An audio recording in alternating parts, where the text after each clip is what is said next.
중국과 한국은 역사적으로 굉장히 밀접한 관계를 갖고 있습니다. 그래서 중국과 한국의 근대사에서 유사한 사건들이 보입니다. 두 나라 모두 일제에 저항하여 항일 운동을 하였고 국내적으로 공산진영과 자유진영이 싸웠으며 현재 두 나라 모두 분단되어 있습니다. 그 중에 바로 국뽕내전 자유진영의 국민당과 공산진영의 공산당과의 전쟁으로 마치 우리나라의 6.25 전쟁을 보는 듯 합니다.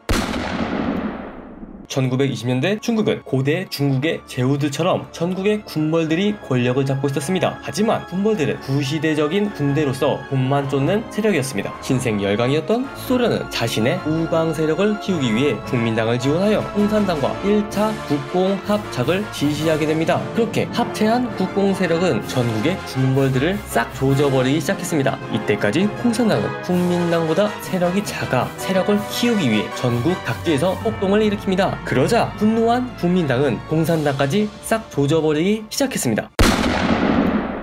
하지만 외부에서 어둠의 무리가 들이닥치니 바로 일본은 2차 세계대전 중 중일전쟁을 일으켜 대대적으로 중국을 침략하기 시작합니다. 그러자 국민당은 살아남은 공산당을 불러 야 우리 다시 손잡고 저 침략자 악의 무리 일본 놈들부터 싹 다 조져버리자. 공산당과 국민당의 군대를 합쳐 일본에 맞서기 시작합니다. 하지만 공산당은 국민당의 명령을 무시하고 세력을 확장하기에 집중했고 지방의 국민당 세력을 내쫓으며 사실상 국공합작은 깨지고 맙니다. 그렇게 전쟁 내내 공산당과 국민당은 꺼리면서도 일본과도 싸워야 하기 때문에 거의 일본에게 처갈리기만 했습니다. 다행히 일본과 싸우고 있던 연합국의 지원으로 어떻게든 버텨나갔습니다. 그렇게 중일전쟁은 중국의 승리가 아닌 연합국의 승리로 제2차 세계대전 종전 후 끝나게 됩니다.